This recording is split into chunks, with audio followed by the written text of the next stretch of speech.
Celine POV. Makalipas ang 15 minuto. Salamat sa paghatid. Akmang bababa na ako nang pigilan ako ni Draco sa kamay. Napatingin naman ako dito. Hinubad nitong suot nitong jacket. Nagtataka naman ako at iabot nito sa akin. Gamitin mo to kapag uupo ka. Make sure na ipantatakip mo yan. Sabay nguso ni Draco sa hita ko. At dahil na ayaw ko namang naka-expose ang hita ko, kagad ko namang tinanggap. Salamat, ibabalik ko rin ito nang bigla nitong kabigin ng bewang ko. Napahawak tuloy ako sa malapad at matikas nitong katawan. Nagpapaganda ka ba, baby? Bigla nang walang buong mukha ko, sumilay ang nanunuksong ngiti ni Draco sa labi. Hindi bakit naman ako magpapaganda? Ramdam kong kalabog ng dibdib ko. Nang tumitig to sa labi ko, bakit naglalagay ka na ng lip gloss? Sa labi mo, inaakit mo ba ako? Naglalagay ka na rin ng pabango at sabay singot nito, lotion sa katawan mo. Bigla ko napaiwas ng tingin. Gusto ko lang gamitin yung mga binigay sa akin nila Ella at Ate Lester. Sayang din kasi, pangangatwiran ko. Pilit kong tumitig dito. Mas lalo mo akong binabaliw. Alam mo ba yon? Paus na bigkas ni Draco. Hinaplos ni Draco mahabang buhok ko sa likuran ko hanggang sa haplusin itong pisngi ko nang bigla kong maalala na baka mahuli ako sa unang klase. Sige na, kailangan ko na pumasok. Baka mahuli ako eh. Hindi to kumibo na natili lang nakatitig sa akin. Akmang magsasalita ko ulit nang huli nitong labi ko. May panggigigil at halos sigupin nito. Humigpit din ang yakap nito sa akin. Ikinulong pa nga ako sa dalawang braso nito. Napahawak tuloy ako sa batok ni Draco. Pakaramdam ko, lalo itong nananabik. Parang nilalaplapan na nitong labi ko. Napapitlag ako nang maramdamang humahaplos ng isang kamay nito sa hita ko. Pinipisil pa nito ng mahina. Napamulat ako nang biglang bumaba ang halik nito sa likod na ikinatingala ko. Aaminin ko na gustong gusto kong ginagawa ni Draco sa akin. Sobrang umiinit ang buong katawan ko. Nakikiliti ako sa bawat haplos talik nito. Nataranta ako na umakit pang kamay nito sa gitna ng hita ko. Draco! Hinihingal tong huminto. Parang nag-aapoy na naman ang mga mata nito. Kailangan ko nang pumasok sa loob nang bigla nitong sinubsob ang mukha sa leeg ko na nagbigay kiliti sa akin. Parang hindi ko yata kayang maghapon na kitang hindi makikita, baby. Nahihirapang bigkas ni Draco pero kailangan kong pumasok at saka ito tumitig sa akin. Mayat may napatangon na rin ito. Mag-ingat ka, tumawag ka kagad sa akin kapag nagkaroon ng problema. Hinaplos na naman itong pisngi ko. Mabilis akong tumango. Akala ko pa naman makakalabas na ako ng kotse nito ngunit bigla akong napatili nang hawakan nito magkabilaan kong bewang at paupuin ba naman ako sa kandungan nito. At saka mahigpit ako nitong niyakap na ikinapula ng mukha ko. Nakasubsob ang mukha nito sa gitna ng dibdib ko. Nagsitaasan yata ang balahibo sa braso ko na maramdaman na may matigas na bagay ako naramdaman sa likuran ko. Para yung nakatayot matulis. Natakot tuloy ako na baka bigla yung makapasok sa likuran ko. Draco's POV. Rivas Company. Good morning, sir. Hi, nandyan ba si Romeo? Nakangiting tanong ko. Yes, sir. Sandali lang po at tatawagin ko. Mabilis akong tumango sabay iwas ang tingin dito. Sinasadya kasi nitong ipakitang cleavage nito sa akin. Pasok na raw kayo, sir. Pakit nito. Binigyan ko naman to ng simpleng ngiti bago pumasok sa loob. Isang tikim ang pinakawalan ko upang makuha ang atensyon ng kaibigan. Nakayuko ito habang abala sa pagpipirma. Nang bigla itong umangat ng tingin. What's up, bro? Wika ko habang nakangiti. Nagyakapan kami nito. Halos magkasing tangkad lang kami nito at halos magkapareho ng pangangatawan. 1 taon lang ang agwat nito sa edad ko. Kumusta? Ngayon ka lang yata naligaw. Balita ko ilang weeks ka na dito sa Pilipinas. Bigla naman akong natawa ng mahina. Medyo naging busy lang, katwiran nito. Tumaas ang sulok ng labi nito. Dati-rati naman dito kagad ang punta mo. Ngayon mukhang pinalitan mo na ako. Napapangiti at napapailing ako sa kalokohan nito. Puro ka talaga kalokohan. Ako talaga, baka ikaw may kinalolokohan na. Panunukso nito, bigla tuloy akong natulala ng maalalang babaeng mahal na mahal ko. Kulang na lang na hindi ako umalis sa parking lot at hintayin na lang ito hanggang sa matapos ang klase ni Celine. Pero ayoko na may makakita sa akin at iparating pa sa mga magulang ko. Hindi pa itong tamang oras. Nagawa ko pa ngang magmadali para maabutan ito at maihatid sa school nito. Hindi ko naman yata hayaan na maglakad dito at sumakay sa taxi, lalo na sa suot nito. Naalala ko pa kung paano nito nahigit ang paghinga ko nang makitang suot nito. Lalong lumitaw ang kagandahan ni Celine. Ang nagpabaliw sa akin ang makita kung gaano kaiksi ang palda nito. Hindi ko may tatanggi na napalunok ako na makitang hita nito.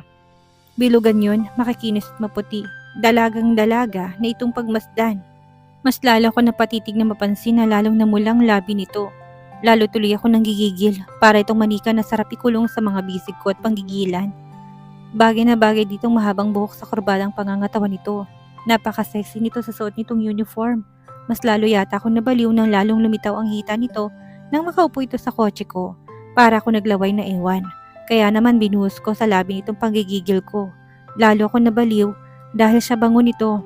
Kaya naman halos sobaran ko na ito. Dahil sa tindi ng init na ibinibigay nito sa akin.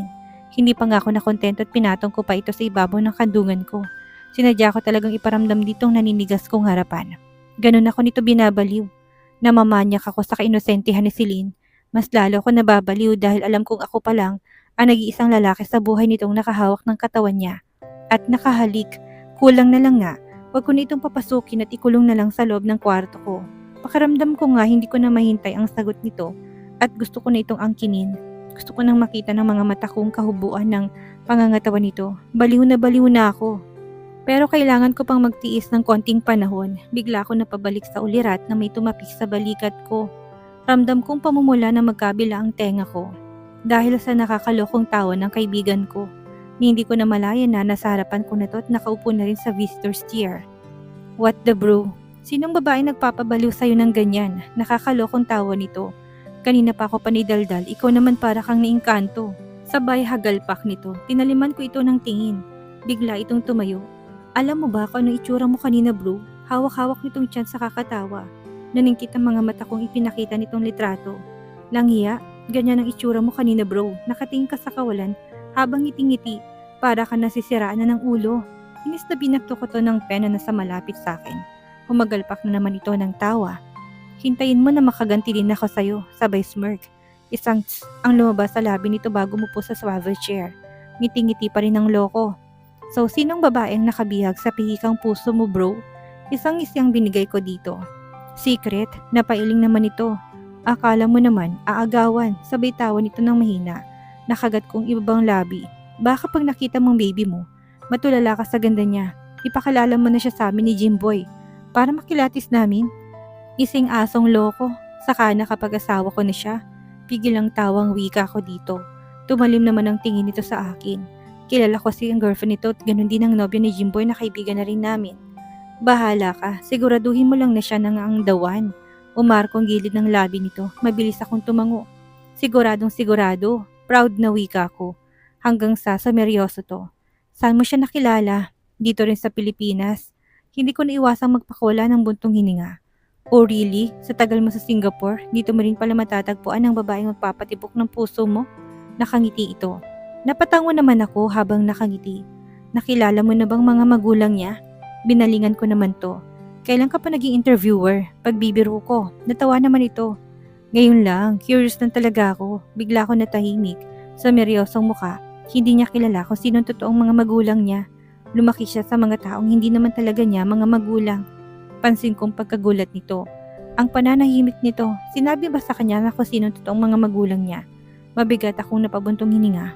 No, pansin kong malalim nitong pag-iisip. Hanggang sa isang katok ang nagpagambala sa amin. Sir Romeo, nasa conference na po sila Mr. Sebastian at Mr. Lope. Oh, muntik ko nang makalimutan. Susunod ako. Pag-alis ng sekretary ni Romeo, ikaagad din akong tumayo. Mabuti naman at hindi ka nabibihag na makamandag mo sekretary. Nakakalokong tanong ko dito. Isang pagkakmatawang kumawala sa labi nito. Kung alam mo lang, sinamantala niyang kalisingan ko. Akala ko nga ng gabing yon, si Rona ng katali ko, isang malutong na tawang kumawala sa bibig ko. What the? So anong ginawa mo? Mabuti na lang at pinanatili mo para siya dito. O baka naman nasarapan ka na ng husto. Isang matalim na tingin ang binato ko ni Romeo sa akin dahil nangako siya na hindi niya yun uulitin pa. Well, wala rin naman akong balak na maglasing. At pagkatapos dito, dederecho ng opisina, mahirap na't baka mawala pa sa akin ang babaeng mahal ko. Napatango-tango naman ako habang nakapaskil ang ngisi sa labi. How about your secretary in Singapore? Ito naman ang gumisi. Hindi kasi lingid dito na may pagnanasang babaeng yun sa akin. Tsk, hanggang ngayon, naglalaway pa rin at walang mapapala sa akin.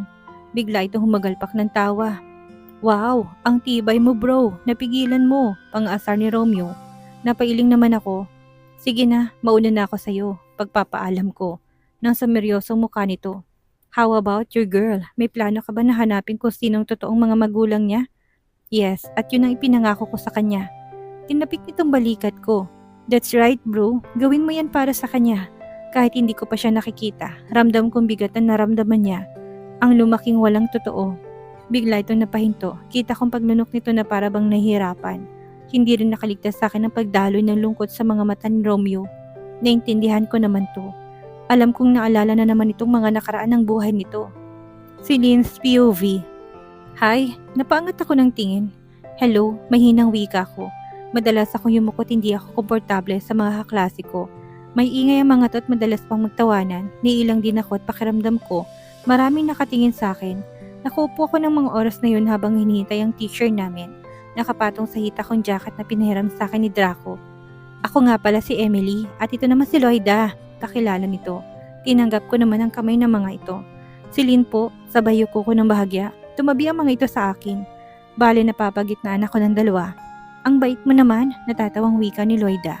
Lihim ako napalunok. Baguhan ka lang ba dito? Tanong naman ni Emily. Bahagya akong ngumiti sabay tango. Napakura pa ako ng pumitik to sa ere. Kaya naman pala, pwede mo kami maging friends. Malawak ang ngiti nito sa labi. Sige, sabay lunok. Napipilitan ka lang yata eh. Palatak ni Loida. Mabilis akong umiling. Hindi sa ganun, medyo nahihiya lang ako. Pag-amin ko, nagulat ako nang tapikin ako ni Emily sa balikat. Kaming bahala sa'yo. Lunch break. Sabay ka na sa amin ha? Wika ni Emily. Hinawakan itong kamay ko. Saan tayo pupunta? Kabadong tanong ko. Sa kantin. Doon tayo kakain. Akmang magsasalita ko na may biglang sumingit sa gilid ko. Hi Celine. Bigla akong ginapangan ng kaba sa dibdib. Pansin ko pa na hinampas ito ni Loida at naitulak nito ng bahagyang babae. Dahil siya bigla nitong pagtabi sa akin. Ako nga pala si Roland, kung natatandaan mo, sabay lahat ng kamay nito.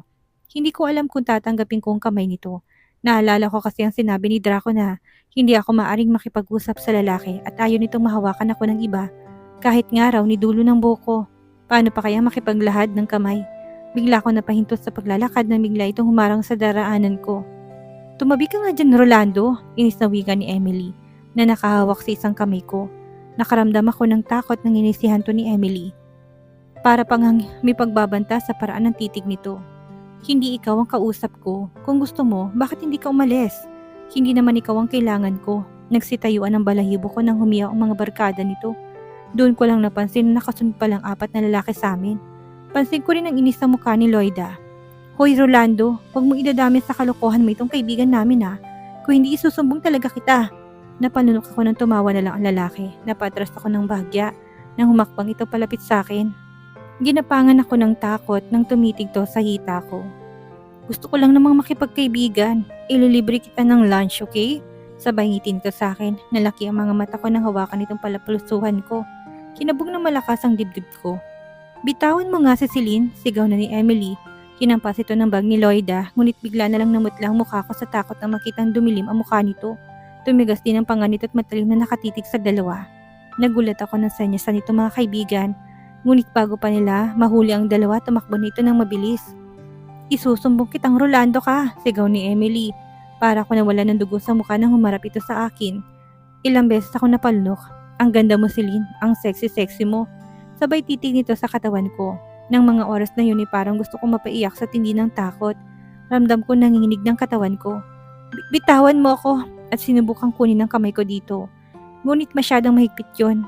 Kakain lang naman tayo. Umiling ako. Akmang hilahin ako nito pero pareho kaming matigilan. Let go of her hand if you don't want me to twist your neck right now. Mabilis ako napalingon. Napaawang ang labi ko sa pagkagulat. Ramdam ko umiinit na sulok ng mga mata ko. Draco! Kitang-kita kong galit sa mukha ni Draco. Parang nag-aapoy ang mga mata nitong nakatitig sa lalaking si Roland. Pansin ko rin ang pagkuyom ng kamao nito. Parang umiiting ang panga nito. Kita ko kasi ang paggalaw noon. Napatingin ako sa kamay ko nang bigla nitong bitawan. Pansin kong paglunok nito at pangmumutla ng mukha nito. Kagad itong nagpahakbang paatras. Ganon din ang mga barkada nito. Sorry Celine! At mabilis nung tumakbo, bigla akong nakayakap sa sarili. Ramdam kong pangangatal ng labi ko sa takot. Nang kunin ni Draco ang kamay ko at dinala ko nito sa isang sulok na hindi mapapansin ng mga estudyante. Are you okay? Hinawakan nitong mukha kong dalawa na kamay nito. Kita ko matinding pag-alala sa mga mata nito habang nakatitig sa akin. Marahan akong tumango kahit pang totoo ay nanginginig pa rin ako. Kinagat kong ibabang labi sa bayo ko. Mabilis naman ako nitong niyakap ng mahigpit. Kinulong sa mga bisig. Bigla akong napapikit. Ramdam kong kaligtasan sa mga bisig nito. Don't worry, hindi na yun maulit.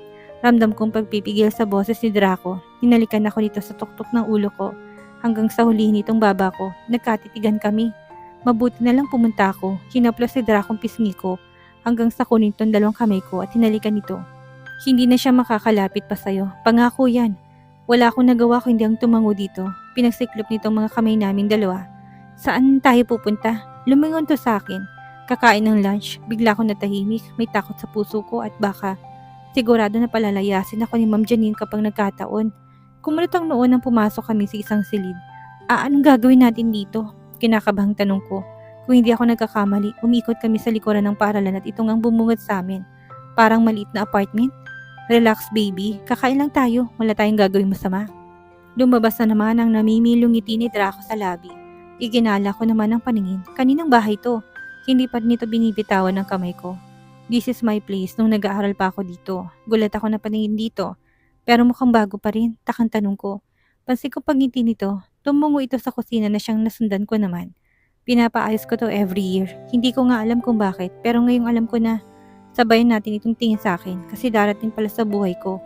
Ngiti-ngiti na naman siya bago ako napayukot na maramdaman ng pamumula ng mukha ko. Para akong kinikiliti sa banat ni Draco hanggang sa mapaangat ako ng tingin. Amoy na amoy ko masarap na pagkain. Let's eat, baby. Pinagurong ako ni Draco ng upuan. Ikaw ang nagluto? Manghang tanong ko. Yup, ang tamis ng ngiti nito. Umupo ako sa harapan ko. Napakarap ako na hindi pa rin to kumukuha ng pagkain. Nilagyan ako nito sa plato ko. Bakit hindi ka pa? Gustong tikman ko muna ang niluto ko. Hindi ko naiwasang mapairap dito ngunit nakangiti. Niilang na naman tuloy ako nang tumitik sa mga mata nito ng mariin. Pakiramdam ko tuloy ang ganda-ganda ko. Lihim ako napawaw na matikman ang luto ni Draco.